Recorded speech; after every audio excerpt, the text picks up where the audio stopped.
Hello friends, welcome back to my YouTube channel. Friends, ತಮ್ಮನೇಲಿ ನೋಡಿ ನಿಮ್ಗೆ ಗೊತ್ತಾಗಿರುತ್ತೆ ಇವತ್ತಿನ ವಿಡಿಯೋ ಏನಿರ್ಬೋದು ಅಂತ ಹೇಳ್ಬಿಟ್ಟು. ಫ್ರೆಂಡ್ಸ್, ಹುಷಾರಿಲ್ಲದೆ ಕಾರಣ ವೀಡಿಯೋಸ್ ಮಾಡೋಕ್ಕಾಗಿರಲಿಲ್ಲ.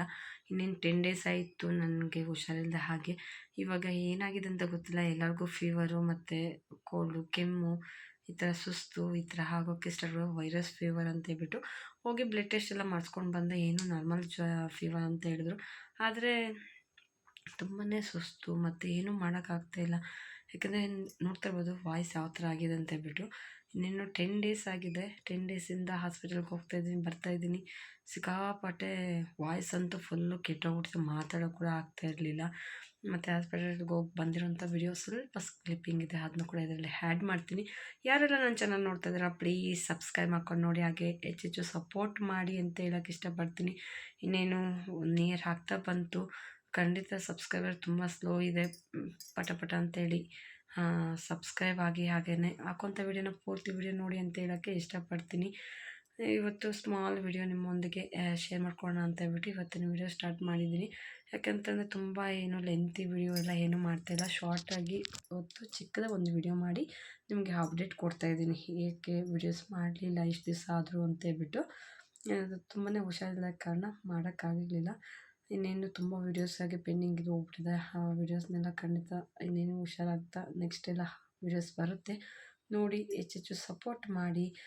ಮತ್ತು ಯಾರೆಲ್ಲ ನೋಡ್ತಾ ಇದ್ದೀರಾ ಪ್ಲೀಸ್ ಸಬ್ಸ್ಕ್ರೈಬ್ ಮಾಡ್ಕೊಳ್ಳಿ, ಹಾಗೆ ಪಕ್ಕದಲ್ಲಿ ಬೆಲ್ಲೈಕನ್ನ ಕ್ಲಿಕ್ ಮಾಡಿ, ಆಲ್ ನೋಟಿಫಿಕೇಷನ್ ಬರುತ್ತೆ. ಫ್ಯಾಮಿಲಿ ಜೊತೆ ಎಲ್ಲ ಶೇರ್ ಮಾಡ್ಕೊಳ್ಳಿ ಅಂತ ಹೇಳ್ತಾ ಇವತ್ತು ಚಿಕ್ಕದೊಂದು ವೀಡಿಯೋನ ನಿಮ್ಮೊಂದಿಗೆ ಶೇರ್ ಮಾಡ್ಕೊತಾ ಇದ್ವಿ.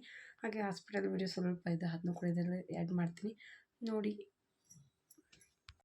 ಫ್ರೆಂಡ್ಸ್, ಹಾಸ್ಪಿಟಲ್ಗೆ ಹೋಗಿ ಡ್ರಿಪ್ಸನ್ನು ಹಾಕ್ಸ್ಕೊತಾ ಇರೋಂಥದ್ದು ಇಲ್ಲಿ ನೋಡ್ತಾ ಇರ್ಬೋದು. ನಾನೀಗ ಡ್ರಿಪ್ಸ್ ಹಾಕ್ಸ್ಕೊಂಡು ಮಲಗಿದ್ದೀನಿ. ನನಗೆ ಹುಷಾರಿಲ್ಲದ ಕಾರಣ ಈ ಥರ ಆಗಿದೆ. ನಾನು 16ನೇ ತಾರೀಕಿಂದ ನನಗೆ ಹುಷಾರಿಲ್ಲ. 16ನೇ ತಾರೀಕು ಚಿಕ್ಕದಾಗಿ ಹೋಗಿ ಒಂದು ಇಂಜೆಕ್ಷನ್ ಹಾಕ್ಸ್ಕೊಂಡು ಬಂದೆ, ಆದರೆ ವಾಸಿ ಆಗಲಿಲ್ಲ, ತುಂಬಾ ಜಾಸ್ತಿ ಆಗ್ಬಿಡ್ತು. ಮತ್ತು 18ನೇ ತಾರೀಕು ವಾಯ್ಸೇ ಬರ್ತಾಯಿರಲಿಲ್ಲ, ಮಾತಾಡೋಕ್ಕೆ ಸುಸ್ತು, ಓಡೋಕ್ಕಾಗ್ತಿಲ್ಲ, ವಿಪರೀತ ಜ್ವರ. ಮಂಡ್ಯಕ್ಕೇ 108 109 ಡಿಗ್ರಿ ಜ್ವರ ಇತ್ತು. ಆಮೇಲೆ ನೋಡಿದ್ರೆ ಬುಧವಾರಕ್ಕೆ ಇನ್ನೂ ಜಾಸ್ತಿ ಆಗ್ಬಿಡ್ತು. ಆಮೇಲೆ ಭಯ ಆಗಿ ಮತ್ತೆ ಮಾಲೂರಲ್ಲಿರುವಂಥ ಸ್ಪಂದನ ಹಾಸ್ಪಿಟಲ್ಗೆ ಹೋಗಿ ಅಲ್ಲಿ ತೋರಿಸ್ಕೊಂಡು ಮತ್ತೆ ಬ್ಲಡ್ ಟೆಸ್ಟ್ ಎಲ್ಲ ಮಾಡ್ಸೋಕೆ ಹೇಳಿದ್ರು. ಬ್ಲಡ್ ಟೆಸ್ಟ್ ಎಲ್ಲ ಮಾಡಿಸಿ ಆಮೇಲೆ ನೋಡಿದಾಗ ರಿಪೋರ್ಟಲ್ಲಿ ನಾರ್ಮಲ್ಲು ಫೀವರ್ ಅಂತ ಹೇಳ್ಬಿಟ್ಟು ಬಂತು.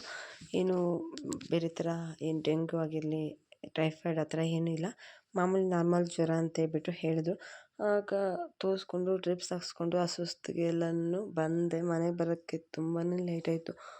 ಹಾಸ್ಪಿಟಲಂತೂ ತುಂಬ ಸಿಕ್ಕಾಪಟ್ಟೆ ಜನ, ಯಾಕಂದರೆ ಎಲ್ಲಿ ನೋಡಿದ್ರು ಫೀವರ್ಸು, ವೈರಸ್ ಫೀವರ್ಸು, ಡೆಂಗಿ ಈ ಥರ ಆಗ್ಬಿಟ್ಟಿದೆ. ನನಗಂತೂ ಈಗ ಬಂದಿರೋಂಥ ಜ್ವರಕ್ಕೆ ಒಂದು 10 ಡೇಸಿಂದ ಏನಂದರೆ ಏನೂ ಮಾಡೋಕ್ಕಾಗ್ತಿಲ್ಲ, ಬಾಯೆಲ್ಲ ಕೆಟ್ಟೋಗ್ಬಿಟ್ಟಿದೆ. ಯಾರೇ ಆಗಲಿ ಜ್ವರ ಬಂದ ತಕ್ಷಣ ಹೋಗಿ ತೋರಿಸ್ಕೊಳ್ಳಿ, ಬಿ ಕೇರ್ಫುಲ್. ಯಾಕಂದರೆ ಇವಾಗ ಬರುವಂಥ ಜ್ವರಗಳನ್ನ ನಂಬೋಕ್ಕಾಗೋದಿಲ್ಲ.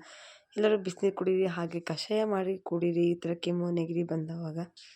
ಆ್ಯಂಡ್ ಈ ವಿಡಿಯೋ ಇಲ್ಲಿಗೆ ಎಂಡ್ ಮಾಡ್ತೀನಿ. ಮತ್ತೊಂದು ವಿಡಿಯೋಗೆ ಮತ್ತೆ ಸಿಗ್ತೀನಿ. ಅಲ್ಲಿವರೆಗೂ ಟೇಕ್ ಕೇರ್, ಬಾಯ್ ಹೇಳ್ತಾ